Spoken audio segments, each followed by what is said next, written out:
तासिन ॿिए पासे अव्हांखे ख़बर ॾींदासीं अरबी समुंड में तूफ़ान जे ख़तरे सबबि साहिली पट्टी ठटे वारे इलाइक़े में अलर्ट जारी कयो वियो आहे। ख़बर मथां पहुचायूं पिया। अरबी समुंड में तूफ़ान जो ख़तरो ॿुधायो वियो आहे। मौसमियात जे तरफ़ां अरबी समुंड में पैदा थींदड़ सामूंडी तूफ़ान इम्कानी ख़तरे सबबि ठटे ज़िले में अलर्ट जारी कयो वियो आहे।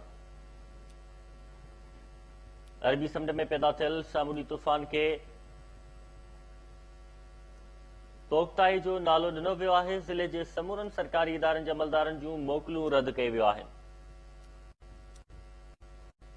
केटी बंदर ऐं खारो चौण समेत ज़िले जी साहिली पट्टीअ मां ऊने समुंड में वियल मुहाणा वापसि मोटी आया आहिनि, जॾहिं त होड़नि खे बि वापसि घुरायो वियो आहे। अरबी समुंड में पैदा थींदड़ सामूंडी तूफ़ान जे इम्कानी ख़तरे सबबि ठटे ज़िले में अलर्ट जारी कया विया आहिनि।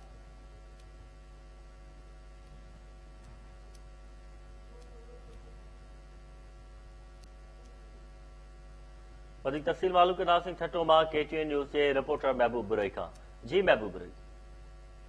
जी अरबी समुंड में पैदा थींदड़ सामूंडी तूफ़ान जंहिंखे तोक़ते जो नालो ॾिनो वियो आहे, उनजे इम्कानी ख़तरे सबबि ठटे ज़िले में बि अलर्ट जारी कयो वियो आहे। ठटे जे ज़िले इंतिज़ामिया समूरनि खातनि जी सरकारी मुलाज़िमनि जूं ऐं ऑफिसर जूं मोकलूं रद्द करे छॾियूं आहिनि।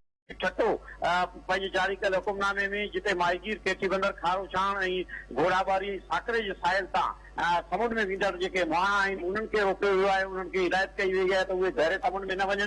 जंहिंखां पोइ वॾे अंग में जेके होड़ा आहिनि उहे किनारनि ते मुहाणनि बीहारे छॾिया आहिनि। जॾहिं त सिहत खाते समेत मुख़्तलिफ़ जेके अदारा आहिनि, लोकल गवर्नमेंट आहे या मुख़्तलिफ़ अदारा आहिनि ज़िले में कमु कंदड़, उन्हनि खे DC ठटो पारां लेटर जारी करे उन्हनि जे ऑफिसर जूं समूरियूं मोकलूं रद्द कयूं वयूं आहिनि। उन्हनि खे अलर्ट जारी कयो वियो आहे। उन्हनि खे पंहिंजे हेडक्वार्टर में रहण ऐं हिफ़ाज़ती क़दम खणण जी हिदायत कई वई आहे।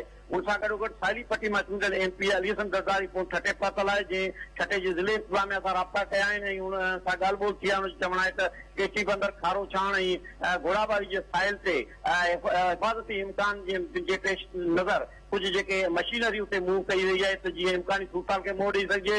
DC ठटो जो चवणु आहे त हिन वक़्त ताईं के अहिड़े क़िस्म जी जेका सिंध जे साहिल खे को ख़तरो जेको मौसमियात खाते वारा ॿुधाईंदा त को पेश न आहे, पर ईंदड़ वक़्त में जेका सामूंडी तूफ़ान आहे उनजी जेको रुख़ कंहिं बि वक़्तु तब्दील थी सघे थो, जंहिं करे उन ते गहरी नज़र रखी पई वञे।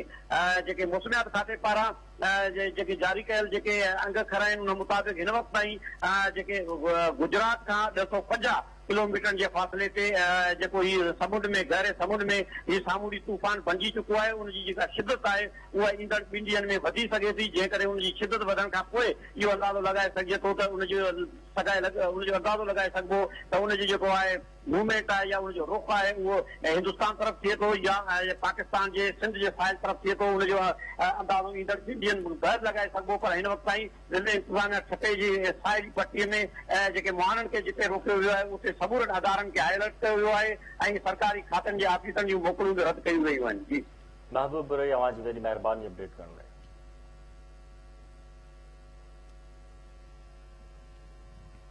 तासिन